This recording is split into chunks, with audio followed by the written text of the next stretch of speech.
Quite a video, Andrew. Thanks, Matt. Yeah, I think it's a great way to open the discussion. For everyone that's a fan of League of Legends, this was a huge moment for us. But if you're new to our sport, our World Championship is kind of our pinnacle moment, right? So think Champions League or Super Bowl. And as you saw from the video, the event draws the top 24 teams from around our 12 leagues across the world to compete over a 5-week tournament to claim the title of World Champion. And I think the thing that's most impactful for me watching back on the video is just the scope and scale and the magnitude of the fandom. When you look at what's happening in the video and when you experience it, you see all the same things that you see in what people refer to as traditional sports, right? You see fans that find community. You find fans that are repping their favorite team and seeing the sport as part of their identity. And really, League of Legends for our fans and for all of us, it's more than a game. It's a lifestyle. So it's really a professional sport. And I think just to set context for everyone before we jump in and talk about some of the things that we've learned over our first 10 years and some of the things that we're excited for in the next 10, it's a great jumping off point. Well, I'm excited to talk about 3 things in particular. One is this idea of fandom. One is the idea of technology and how it impacts the fan experience in particular and where that's going to go. And then I want to talk a little bit about the global game. But let's start a little bit about the fans. I mean, you saw that 1 billion hours were watched. Who's watching? Who's the fan? Yeah, who are they today? That's a great question. So on the esports side, our mission is to bring joy to billions of fans around the world, and we have a little bit of work to do on that, but we're making good headway on it. And that mission is really an extension of Riot's overall mission, which is to be the most player-focused gaming company in the world. And that's kind of core to everything that we do, whether we're making a new game or launching a new feature or operating in esports. So the fans today are people that have played our game, League of Legends. And it's interesting, over the last 10-ish years, we've seen people sometimes age out of the game, but continue to be fans of the esports. So we have this space where we have fans that are both playing the game and also fans that have just stuck with the esport as well. Well, I think that answer allows us to draw kind of an interesting distinction. We're talking about what it means to be a fan, and then you talk about what it means to enhance the player experience. You guys, I mean, as distinct, I would think, from the NBA or the NFL or the Premier League, a huge percentage of the people that are fans are also players. And how do you think about that, both when you are reaching those people, both when you're marketing to them, and how do you think about it with respect to monetizing those groups differently? Or do you think about monetizing those groups differently? Yeah, I think it's first important to talk a little bit about how we think about marketing and communications on the esports team. So we're really focused on creating value for the sport, whether that's for fans or any other stakeholder within the ecosystem. And in order to do that, we invest time in kind of 3 main activities, right?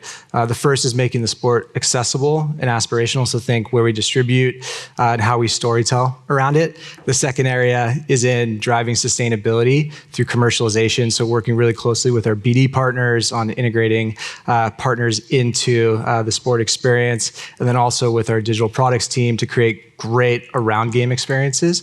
Then finally, we focus and invest a lot of time in creating memorable moments that lead to long-term fandom. So moments like the event that we just saw in the opening video and our opening ceremony are some of the ways that not only do we delight our existing fans, but we create ways in for new fans as well. So when you talk about new fans, I mean, we're talking about a game now that's been around for 10 years and has literally hundreds of millions of active players. Who are the next fans? Everybody comes to these events and talks about, esports, and esports is gonna be a thing, right? And first of all, I would contend that it's already a thing, and I suspect that you would contend that it's already a thing. Yes. But where's the next group coming from? How do you think about the next 10 million or the next 100 million fans? Yeah, I think, again, going back to this idea of player focus, we relentlessly focus on hyper-serving our core fans, right? So making sure that we create an experience that delights them and keeps them coming back for more, but also validates the amount of time and investment that they put into the sport as a fan. So when they go to an event, or when they watch something, they want to share it with the people that are close to them, right? So having ambassadors that carry the sport forward is one way that we're growing the sport. I think another way that we'll look for growth and cultivate growth is through new games. So we just announced a couple of new titles that we'll be rolling out this year. One of which is Wild Rift, which is a mobile version of League of Legends. When you think about the opportunity that opens up in new markets, whether it's the Middle East or India, we're talking about hundreds of millions of players that want to have a League of Legends-like experience. And with our sport, it's that experience realized in the highest form. It's thrilling, it's aspirational, it's interesting. So that for us will be a great way in for new fans. What, in your opinion, is the difference between the current core fan and the fan that is going to come in through Wild Rift or come in through some of the more mobile experiences that you guys have? Is it just a function of geography? Is it just where they are? Or is it how they come to gaming? Or is it? Yeah, I think when we look at our fans, there's many motivations that drive fandom and actually play of the game, right? Some of our fans watch to learn how to get better at the game. Some of our fans watch because they find the content thrilling and entertaining and exciting. And other fans watch because they have community built around it. So I think when we look at new games as a potential way in for fans, they might look to the sport initially as a way to better understand how to play or master a champion or master a specific skill.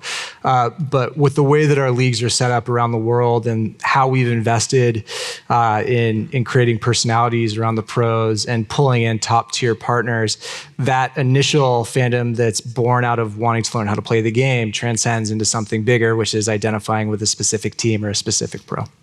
With a hyper focus on gaming, on the player, right? And you talk about bringing people in and sort of teaching them how to play. How important is the educational element as a sport? And the reason that I ask that, I mean, if you look at things that maybe people in this room grew up on, whether it's the NBA or the NFL, like the rules viewed from space are archaic and weird, and you've got to move this ball this far, but you only get this many times to do it. And if you do this, then it's back it up. And like they're in the same way, you guys have all these very unusual rules for someone that is coming to it without context. How much is education about the sport, education about the rules?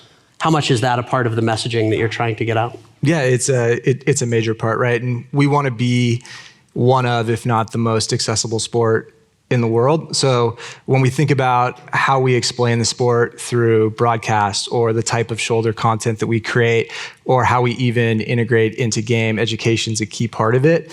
But I think that if you understand competition in the same way, if you're a fan of basketball or football, really at the core of it, there's either individuals or teams going head to head in order to compete to win.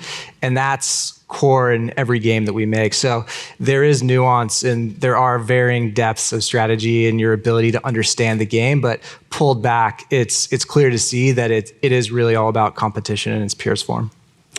It's an interesting way to look at it, because I even from the earliest days of Riot, having you guys deliberately and out loud compare yourselves not to other gaming studios, but to compare yourselves to the NBA and to the World Cup.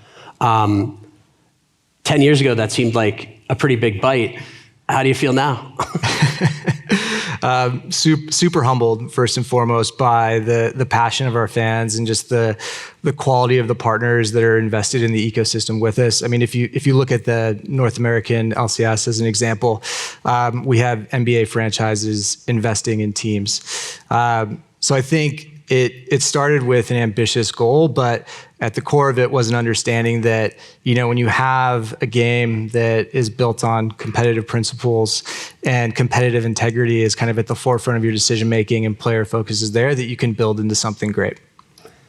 That's a great answer. And I think as much as we can talk about how this has always been player centered and it's always been competition centered and it's always been ultimately narrative, right? Like this is how do we make these experiences compelling? One of the things that I think has empowered this for you in a way that didn't in the early days of the NBA or the early days of the NFL, things like that, is technology. And how do you look at the technologies that have allowed you to unlock a fan experience, either by making it more accessible or by making it more engaging or by creating these moments, those three pillars that you talk about. What technologies have unlocked that for you? And then what technologies do you think, are you excited about on the horizon that are going to unlock additional engagement? Yeah, I think for us, technology is a way to enhance the fan experience, right? Everything starts from how do we take a game that hundreds of millions of people love and bring it to life in a format that's consumable if you're not playing. So technology is a big driver of that. Streaming technology obviously has been something that's accelerated the growth of our sport. We're available across 30 different broadcast partners globally. So without the rise of streaming, I don't think we'd be where we are today.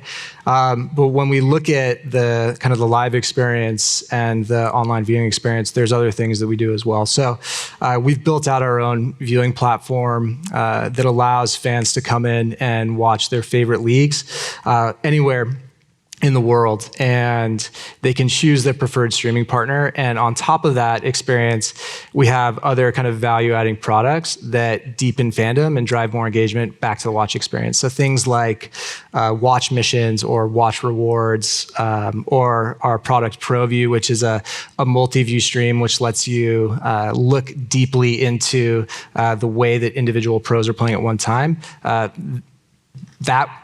That form of technology has helped us really get our fans and the passionate element behind the sport. Like it's really helped us get fans closer to the sport that they love ultimately. And when we look at the broadcast experience as well, we've done some interesting things. At the 2019 World Championship, in the video that we just watched, we had a hollow screen that sat above the stage, which allowed us to project imagery onto it as the game was unfolding. So procedurally, if a Baron or a Dragon or an in-game event happened, we were able to put imagery on the holoscreen, which brought fans closer to the action in a way that they really haven't seen before. Do you think of those elements as, well, I feel like I know the answer to that, but do you feel like those sort of fan service-y type elements are dressing around it to make it more accessible, or do you feel like those are going to become central elements to how people consume and understand the game? An example of a technology that I think was at one time seen as peripheral, but now is absolutely critical when you're watching NFL football, the first down, the yellow line that tells me how far I have to go to get to a first down. Like what parts of the technologies outside of the game become core to how that game is consumed in your mind going forward? Yeah, that's a great question. So an example of our version of the first down marker from the NFL is the Baron power play timer. So we do have elements that help make a really fast-paced and energetic game more consumable, and we're continuing to invest into new technologies and new formats to help with that. Now, when you talk about investing, obviously, yes, you're not short on funds, so congratulations. When you're deploying those funds, it's interesting to me as somebody that has been, as two people we were talking before this that have been in esports for a long time, how esports I think was originally conceived as a mechanic by which to sell more games, right? That esports was itself a marketing tool. It was a cost center. How did you approach that from day one? Because you've been there from the jump. How do you approach it now? How does that distinction matter to you? The distinction of esports as marketing tool versus esports as its own thing. Yeah, that's a great question, and one that I love speaking about. Well, good. We definitely have benefits downstream to the game from our sport, but we've always taken a really long-term perspective and long-term view on what we're doing in esports, and we're building it so that it can be its own sustainable business, right? We're not in this for the next 5 years, we're in this for decades. So when we think about investing into the sport, it really is all about how do we make it more accessible? How do we create incredible experiences for fans so they stick with it? How do we connect them closer to the players and teams and leagues that they love? And how do we make it so that new fans can come in? So yeah, I mean, having the game connected to the sport and being vertically integrated in this way is a huge advantage for us. It gives us a new pipeline of potential fans. But when we think about how to grow and develop, it really is from the perspective of being a standalone business. It's a really interesting approach, and one that I think is, a big part of why you guys have done as well as you have. That said, I think you exist inside of an ecosystem of other esports providers. Yes. You are running up against some esports groups that are a little bit more marketing focused. You're running up against others that are very much trying to take traditional sports franchise models and put esports into that universe. How do you think about the ecosystem as a whole, not just if you're going to be a multi-decade product, but how esports is going to evolve, and how do you think about their success reflecting on yours, and how do you think about the full ecosystem of esports at this moment in 2020? Yeah, I'm glad you bring up the word ecosystem. I think oftentimes when we're talking about esports, it's at a category level, and there isn't that nuanced perspective that in the same way with traditional sports, you can have 3, 4, potentially even 5 major esports that can thrive. So when I look at what some of our competitors are doing when they're successful, I love to see that. It validates the thesis that we have on the space. And I think the more that we can create player-focused experiences that bring in top-tier partners in every corner of the ecosystem, the better that all esports will be long term. So you're happy that I can buy Fortnite pajamas at Target? Yeah, definitely. Okay. They're available at Target and delightful in case anybody wants some Fortnite pajamas. I'm interested in hearing how you guys, as a global game, Yes. Start thinking about how to draw different elements from different places, some of them organic, some of them that you're deliberately testing. You've rolled out certain games, you've rolled out certain features in regions. What have you seen out in the world that you want to bring back to the States? And what do you see here that you want to take global? What are you excited about being part of the ecosystem next? Yeah, I think one of the things that differentiates us from other esports and also from other game publishers is the kind of regional focus that we take with our products. So I work on the global team with marketing and comms, but we partner incredibly closely with our counterparts in every region that the game is published and in every region where we have professional leagues. So we don't really have a one-size-fits-all model to our sport. While we pick and pull kind of the best elements from professional sports that we love, it's important to make sure that the format and the structure and the approach at the regional level fits with the culture in that region. Also, too, some regions are more advanced from a fandom perspective than others. So what's interesting to see, at least in our ecosystem, is we have some leagues that are kind of living what we hope the future could look like here in the US or in Europe, for that matter. A great example is the LPL. It's our professional league in China, and it's pretty amazing what they've been able to build up in just 8 short years. So there's 17 teams that compete, 6 of which have their own home stadiums, which is pretty remarkable. It was actually the first league to have geolocated teams for any esport in the world.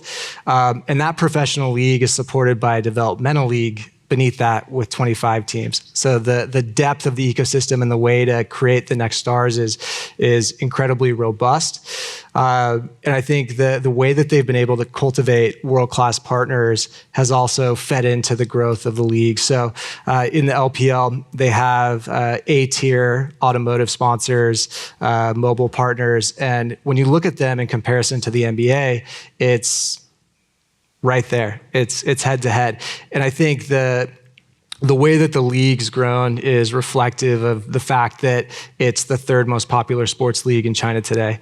But looking back in North America, we're starting to see some of that happen as well, where the LCS is the 3rd most popular sports league for males 18 to 24, and we also have world-class partners signing up. So I think that the interest and the excitement is all there. It's driven by the fan passion that we saw.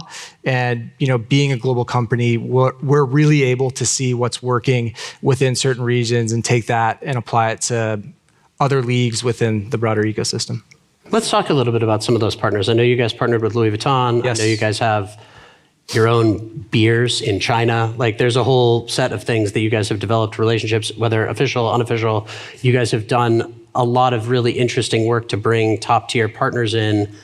Has that been, tell me about the pace of that and how that's developed, because there is no way anybody could have gotten Louis Vuitton to sponsor, a bunch of kids playing a video game against each other X years ago, where X might be 3, right? Like, how did that happen? How did you get to where you are, and how's that played out?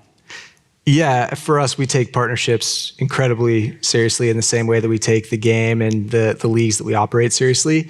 When we're looking at partners, we look for partners that are culturally aligned with us, that really believe in serving their audience, and that are also willing to kind of take risks and place big bets. I think a great example of this is MasterCard and Louis Vuitton. MasterCard was our first major global partner that we signed in 2018, and it was a pretty landmark deal for us. I mean, you see them showing up in other marquee sports events, so to have that alongside our event was a really strong signal to other partners. And when you pair that with the passion of the audience, the scope and scale of the ecosystem, and the level of engagement, it creates a really strong proposition for partners that want to align with a top tier media property. When you do that, and you do partner with a company like MasterCard, a company like Louis Vuitton, how are you thinking about that as not just signaling, not just proving our legitimacy, not just the growth and how far we've come and things like that? How does that evolve into an advertising partner? How does that evolve into ongoing revenues? How does that become something that is a part of how you guys make money with your products? Yes. Or is it? Or is it always just a signal? Well, it's a core part of our business, along with media rights and digital goods as well. When we look at partners, though, it really is all about how can we create value for the fans within the sport, right? So with MasterCard as an example, they created massive fan zones at our last 2 world championships that enabled tens of thousands of fans to get up close and personal with the pros that they love, and experience the sport in a new way. With Louis Vuitton, they were a core part of our opening ceremony. We made a trophy trunk with them. So we're an elite company now with the World Cup, which is pretty cool. But going beyond that, we created a merch collection with Louis Vuitton inspired by the game. And then on top of that, also created a Louis Vuitton inspired skin that exists within the game. So the partnership with Louis Vuitton is a great example of how you can extend a partner into a new world of IP and create value for fans that really extends beyond the game and into their lifestyle. And the merchandise all sold out, which is worth noticing also, right? Yeah. That there's a market out there for this lifestyle, for all aspects, right? You've got a really interesting, Louis Vuitton's a premium play, right? Like, how do you think about the full chain of folks, not just the aspirational products and the aspirational prizes, all the way through? Are you thinking, aligning yourself with the premier stuff gives you an aspirational mechanic? Is that how you guys have leaned on it? Or is it eventually going to be everybody from Louis Vuitton to Coke to McDonald's to, not that McDonald's is not as good as Louis Vuitton, because it is. It's delicious and delightful, but like they have different brand images, right? Yes. Like, how do you guys think about aligning yourselves with that type of thing? Yeah, I kind of spoke to it earlier. It's really about how we can bring value to fans, and looking at our existing partner roster, we do have a wide array of brands that partnered with our properties, but they all are leaders in the field that they represent, and they're also willing to partner with us to create new and novel experiences for our fans. So, we are not just limiting ourselves to ultra premium luxury brands, but we do care most about creating a good experience for our fans. Very cool.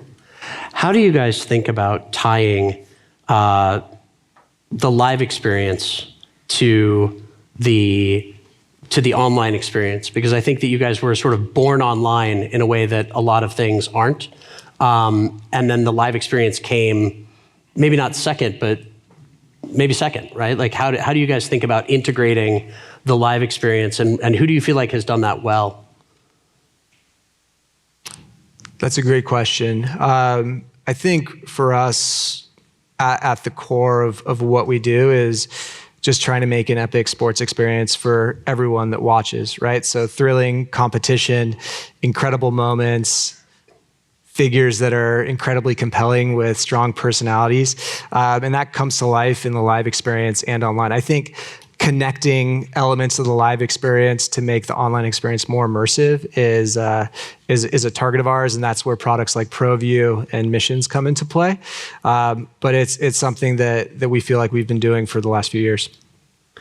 I'm interested to hear where you felt like, that moment where you felt like it was working. I mean, I went to World Championships when you had it at Staples Center a couple of years ago, and people were scalping tickets for $300 out in front of Staples Center to go watch 10 kids play a video game against each other. And there was smoke and thunder sticks and people getting excited when the champions are being chosen. And it was during the World Series and no one cared. It was unbelievable how special that moment was. When did you feel like, we've made it? Or are you there yet? Yeah, so I think for me, my aha moment was the year before that when we went to the Galen Center for our first real kind of large format World Championship. Staples Center was incredible as well. I think the big eye-opener, the biggest eye-opener, at least for me, was in 2014 when we went to Seoul for our World Championship, and we sold out the World Cup Stadium just outside of the city. I think that to me, and just seeing the level of fan passion, the way the city was taken over, that was kind of the first indicator of what this could really be like into the future. And to answer the latter part of your question, I don't think we've fully realized the potential yet. I mean, even going back to 2017, where we were in the Bird's Nest Stadium in Beijing and we sold that out, the passion of the fans behind the sport is incredible. And the team that we've been able to assemble at Riot, both globally and at the regional level, is helping to enable all of it. So I'm incredibly bullish on the future of the sport and can't wait to see how far it goes. Nice. When do you feel like the last eye roll article of, make millions playing games, that's ridiculous? Like, when do you think you're going to see the shift from people just knowing that this is when is that coming, and when will you know that that's there? I think we're already seeing it. Yeah. I think that gaming is just a part of pop culture is becoming much, much larger. And when I think about where the next generations of growth for our sport are going to come from, it's not from the audience that is eye rolling or that is questioning, what the sport is. It's from individuals that are growing up with gaming as a core part of their lives, looking to what's already been built and thinking about how they can participate in it. So I think we're already there. And when we look to some of our other regions, we've already broken through that. So you guys were a big part of that. I really appreciate you taking the time, and thanks everybody for listening to Andrew. Thank you. Well done. Awesome.